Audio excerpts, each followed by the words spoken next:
Today I'll be talking about the specific industry, the payments industry. I'll give you a brief introduction of how it works and some of the key trends influencing the industry today. So just to give you a bit of a context, we are talking about this payments industry in the context of a specific customer for whom we are consulting. Now, this customer operates a global payments platform. So they are a payment processor that allows customers to send and receive money.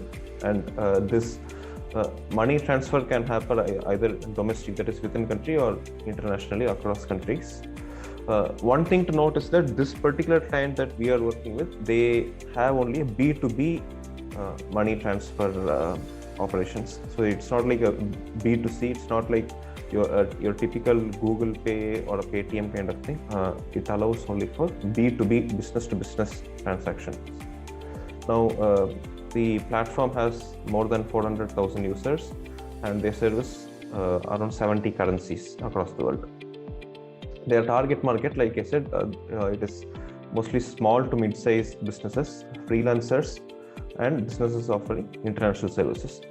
So, for example, let's say there is a company in the Philippines offering some sort of a call center services to a company in the USA, right? So the US company can pay to the Philippines company via this platform. So this company has three major revenue streams, what they call as domestic, FX, and USD abroad. So how this company makes money is, for every transaction that happens on the company's platform, they take a percentage of the transaction as a fee. So that's how the company makes money. And this fee percentage varies based on the type of transaction that is being carried out. So for domestic transactions, say for transactions where both the sender of the money and the receiver of the money are located within the United States, they will call it as a domestic transaction. So if both the parties are present in two different countries, then they call that as an FX, or a foreign exchange transaction. So USD abroad is a special type of transaction where the money is being sent to someone outside of the United States, but that customer opts to receive the money in US dollars. So let's say I'm in India, right? I'm a customer in India and I'm receiving money from someone else in the United States. But I will say that, hey, please don't pay me in Indian rupees, pay me in US dollars. So that is what they call as USD abroad. And the majority of the revenue for this company comes from the cross-border or the foreign exchange transaction. That is where the transaction processing fee is the highest. So that is the major revenue stream for this company. Now, when we are working on this project for the company, we felt it will be very useful to us to know how the business operates, to know how the industry operates, so that that knowledge will help us provide the best solutions to our customer. So that is the context in which we set about doing a lot of research. Jagadish as well as myself, we set about doing a lot of research and we collected a lot of information in that as part of the project. So there are certain important metrics that the people in the payment industry look at in general. So typically, if you see, their goal is to increase something called as the gross transaction volume. So in every day, many transactions happen on this platform, right? And the amount of money moved on that platform, it might be in US dollars or Indian rupees or whatever. So all of that money in total, they will convert everything to US dollars and they will represent that as the gross transaction volume. Okay. Now this is similar to an e-commerce scenario where we say something like a gross merchandise value, where that will be equivalent to the total volume of goods sold by that e-commerce company, right? And for each goods sold on that e-commerce platform, that company will take a particular percentage. It is the same concept here. Instead of gross merchandise value, they call it as a gross transaction volume. And the goal of a typical company operating in the payment industry is to optimize the processing costs and improve its margins. So this is like so for any payment to go from the sender to the receiver, a lot of players are in play. So there are several banks involved in the picture, and then the the payment mechanics. So all of that processing or takes up a lot of cost. So how do they optimize all those costs and improve their profit margins? So that is one other important goal of the company. And then the transaction success rate. So I am sure all of us who are familiar with doing online transactions, we will know that not all transactions are successful, right? But how do you improve that percentage of successful transactions? That is also a very important goal. And then reducing the time to complete payment. Now, this particular company that we are working with, this is one very, very important goal for them. Because typically, if you see, the online money transfer will be made in the form of a wire transfer, which initially used to take like some 2 days or 3 days or something. That is what even today it takes that time usually. But any company, any payments company will try to reduce that processing time. So that is why, so all these apps you have today, they try to simplify that process. They try to reduce the number of players in that value chain of sending the money from the customer to from the sender to the receiver, and thereby reducing the overall time to complete the payment.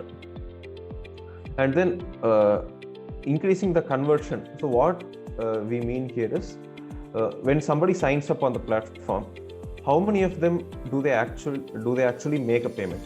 So a lot of people, they just get some email or they see some promotional campaign and they say, okay, let me just sign up on this platform just to see how it looks like, but they don't transact on the platform. Okay. So conversion here in the payment industry scenario, basically what it means is, people who are not just signing up on the platform, but they'll also provide all of their bank account information, and they will actually start transacting on the platform, and they'll transact continuously. So that is what we call as conversion. So these are the primary goals. There are other secondary metrics also that they look at. So first one being the successful transactions rate by specific payment methods. So people can pay via their bank account or their credit card or debit cards. And one other interesting trend here is the increasing usage of the cryptocurrencies or digital currencies for doing these transactions. So is the transaction success rate differing by the mode of payment? Is one particular payment more successful than the other? So these are all certain things that these companies analyze. And then there are fraudulent transactions as well. So for any company, so I told you this payments company is a B2B company, right? Dealing with B2B transactions. So all those B2B customers who are signing up on the platform, are they really genuine customers, or could they possibly be using the platform for fraudulent activities? So that is one other key metric that they monitor. And then there is also something called as a false positive rate. This is somewhat related to the fraud rate. Typically how this works is, the company has an algorithm which will analyze. So when the customer signs up on the platform, the algorithm will analyze the customer characteristics and the details and everything, and it will also analyze the transaction details every time the transaction is being done, and that algorithm will flag a transaction as a potentially fraudulent transaction. But that algorithm might not be right all the time. Sometimes the transaction being flagged as a fraudulent transaction might be a genuine transaction, right? So this is what we call as a false positive. Of course, you might have heard this term in a machine learning context. It is the same thing here. But so what happens when a non-fraudulent or when a genuine transaction is flagged as fraudulent? So they lose their customer trust, right? So the customer satisfaction takes a hit. So that is why it is always necessary to look at this false positive rate as well. So these are certain metrics that the payment industry people deal with on a day-to-day basis. So I hope that gave you a little bit of a context of what the payments industry is and how it operates.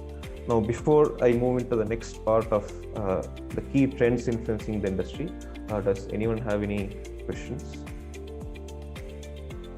Yeah, so I had a doubt. So what would be the USP for this, this platform? Why would some business move from, some banking transactions, all the transactions from the banking system to this platform? What do they gain with doing so? Yeah, so I would say 2 things primarily. So when we do a direct bank-to-bank wire transfer, The first thing is that it's a bit difficult directly interacting with the bank and then going through all those formalities and then initiating a wire transfer. So the ease of use is considerably lower. That is one point. The second point is the speed of transaction. So bank-to-bank transactions up until now, and even now in most cases, what I have come across from my research is that they take around 4 to 5 days. But what these payment platforms try to do is they try to reduce that time taken. And even actually we were discussing yesterday on something else as well.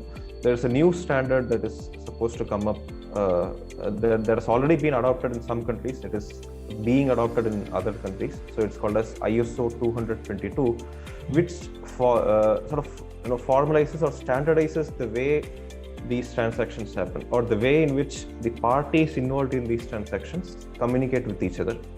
So it provides sort of a standard messaging protocol, which further seeks to enhance the speed of these transactions and the efficiency at which they are carried out.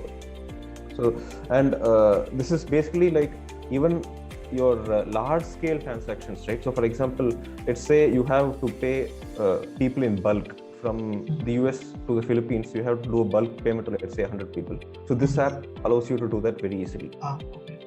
So these are all certain advantages which the conventional bank-to-bank wire transfer facility might not have. Yeah, and just to add to that, actually well put, Sai.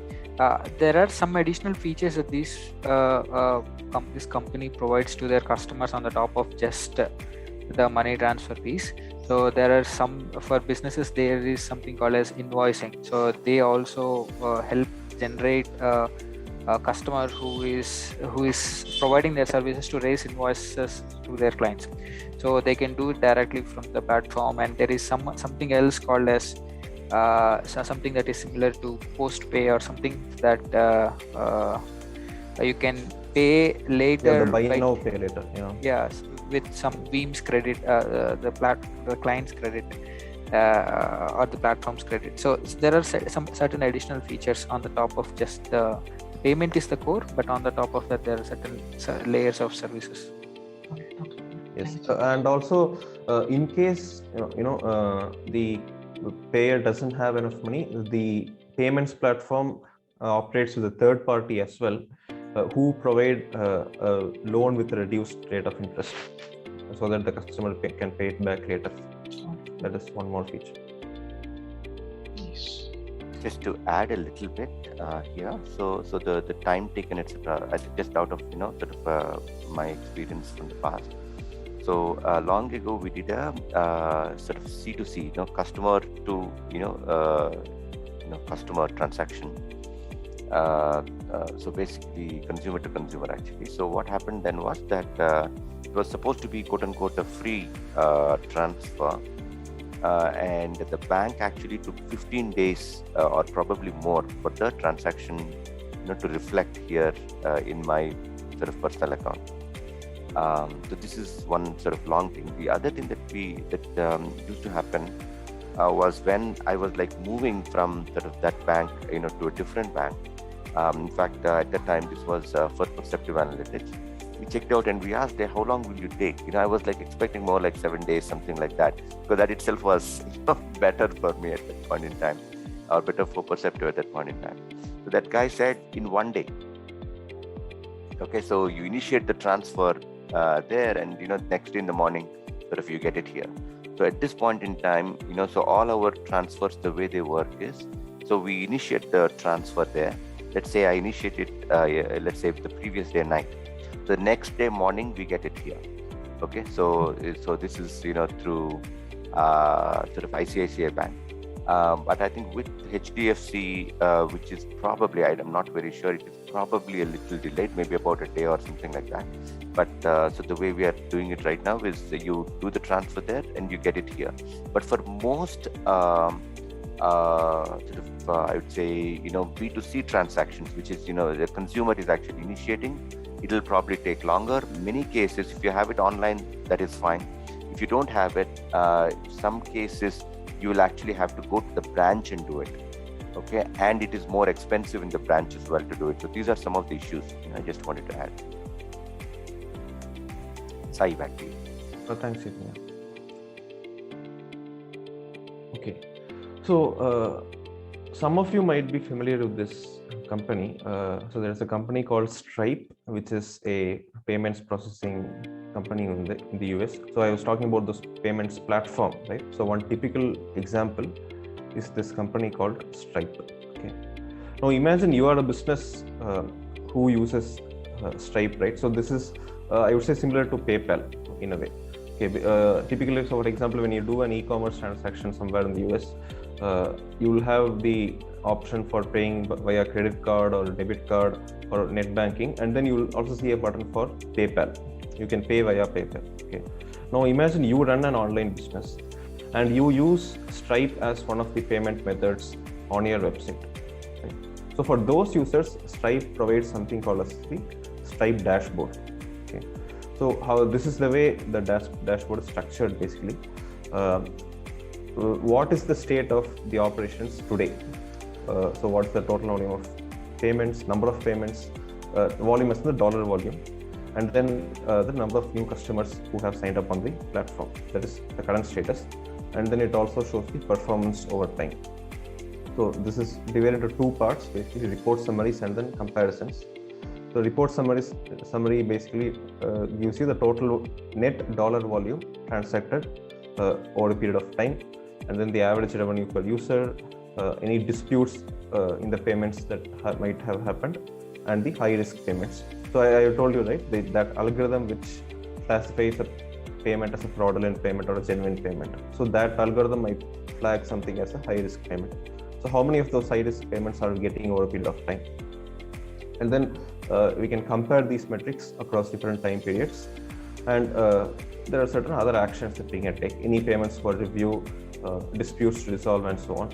So typically, not all of the transactions are automatically authorized. So some of them might require a manual review in case they are flagged as fraudulent. So they might be reviewed, and then any payment disputes or issues with the payment that someone might be having, the dashboard will also show certain action items. So this is a basic overview of how the payment industry operates. And Stripe also has a lot of videos on YouTube, what they call as Stripe sessions. Now, what I have here is a summary of points that I have collected from watching a few of those videos. At the end of the session, I will send an email with the link to those videos. So if anyone is interested in knowing more, they can go through those videos. So in this particular video, it was the chief product officer of Stripe who was speaking. And one point that he made was that internet is the core driver of economic activity in the 21st century. Now, note this point here. He doesn't say just payments or one particular thing, right? He says economic activity in general, all over the world. Internet is the core driver of that economic activity.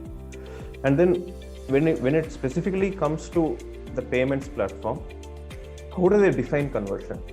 This is how they look at it: taking purchase intent and turning it into profit. So for example, I told you, right, Stripe can act as a payment method for someone who is purchasing something on an e-commerce platform, right? So when I come to that e-commerce website with the intent to purchase something, how does Stripe turn it into a profit for them? So that is what they call as the conversion. And how do they optimize this conversion funnel? According to them, what this means is having a smooth checkout experience. Okay. And what they have found out is that if the checkout experience is smooth and hassle-free, without any issues, without any failed transactions and everything, it can possibly result in a revenue increase of up to 10%. This is because if your checkout experience is smooth, more people will prefer your payment method rather than your competitors. Rather than using, let's say, a credit card or a debit card, they will use your payments platform. And the more number of transactions that happen on your platform, the higher will be your revenue. So that is why they say that having a smooth checkout experience matters. And the key metrics that they look at is similar to what we saw in the previous slides: number of businesses on the platform, volume of dollars, and how are we helping our clients grow. And also one other thing is thinking about alternate payment rails and improving existing payment rails. So payment rails is nothing but what is the funding method that they use for the transaction. See, the platform is something that enables the transaction, but where does the money come from? So it may come when the customer uses a debit card or the credit card, or directly from his or her bank account. And so these are the conventional forms of transactions. Now, two upcoming methods of two upcoming payment rail forms are basically the wallet and the cryptocurrencies. That is what they mean when they talk about alternate payment rails. So customers might have money in their wallet, which is basically money stored on the platform itself, or customers might use cryptocurrency like Bitcoin or Ethereum to complete those transactions. So this was from that video or that interview with the Stripe Chief Product Officer, and there was one more interview with the CEO of PayPal. So the person's name is Dan Schulman, who is the current CEO of PayPal. So he talks about three big shifts powering digital payments today. So first one is consumers moving from physical to digital. So this is not just a typical e-commerce transaction kind of thing. Even the way we consume content today, right? So the way we watch movies or TV series. A few years back, we used to go to the shop, get some CD or DVD, and then put it in the player and watch it, right? But today everything is like OTT or YouTube. So even this, the way we consume content has moved from a physical medium to a digital medium. And then the e-commerce growth, which is accelerating, we all know this. And then the rise in digital payments. So these three factors are what are contributing to an increase in digital payments today. And also the COVID-19 pandemic has accelerated this growth. So usually if you see, PayPal adds 5 million users to its platform every quarter. Okay. But in the month of May 2020 alone, just in 1 month, they added 7.4 million users. So that is purely a result of the pandemic, where the cash transactions declined significantly and the digital transaction increased exponentially in volume. And also the average daily usage of the platform, that is the average time spent on the platform in a day by the customer, that increased by 20%. And one other interesting thing is that they saw more transactions the 1st of May 2020 than they would probably see on a Black Friday or Cyber Monday. Now, Black Friday or Cyber Monday is very similar to here. Flipkart has something called as a Big Billion Days. Amazon has that Great Indian Sale, right? So it is comparable to that in the US. So they have the Black Friday, which comes after Thanksgiving, and the Monday after that is what they call a Cyber Monday, where they have many deals on electronic products. So they saw more transactions on this 1st May 2020, which is like an ordinary business day, right? It's not a festival day or doesn't have any offers or something, but still there were more transactions. So this is what they point out as an evidence when they say that the pandemic has accelerated this growth in the digital payments. And one other key thing that customers are looking for today is the affordability. So one specific example here is the buy now, pay later construct, which many companies are trying to bring. Even you might have watched previously when we had the cricket series going on, there was this ad for a company which advertised this construct, right? Postpay. So that is what we call as buy now, pay later. And there is this app called Honey, which is owned by PayPal. So this is like so any product that you might have on any website, it will show what are the best deals and what are the best discounts. So this app saw 180% increase in the active customers. Now, Honey was initially an independent company, but then PayPal acquired it because it saw the potential here, and they saw this as a way to drive up their business volumes and increase their revenue. So that's why they acquired this company. And one other thing that PayPal is doing is it is also entering the cryptocurrency market. So they have introduced a feature where the customers can buy or sell or hold cryptocurrency form of wallet on the PayPal app, and they can also use crypto for merchant transactions. So what PayPal's role here is it will convert the crypto to a US dollar or the normal currency, and then it will send that money to the merchant. Of course, it will take a fee on that transaction. but this is how PayPal has entered the cryptocurrency market. So Visa is also one other company that is moving to cryptocurrency. So what it's doing is it is working with crypto wallet providers to enable their customers to convert cryptocurrency to fiat currency. Fiat currency is the normal paper or the Indian rupee or the US dollar currency that we use today, and it enables customers to spend that money on merchants accepting Visa card all over the world. And one other key thing that is coming up today is the digital currencies issued by central banks. So China has done something like this. So they have what is called as a digital yuan. So yuan is the currency of China, the paper currency. So they have one more currency called as digital yuan, which is like a digital form of the Chinese national currency. And the Chinese payment platforms are allowing users to transact using this digital yuan. So that is one other key trend in the payments industry today. So these points also I got from a video where it was the I think CEO of Visa who was talking about these points. I will share the links to the videos separately in an email. But that is what I had for today.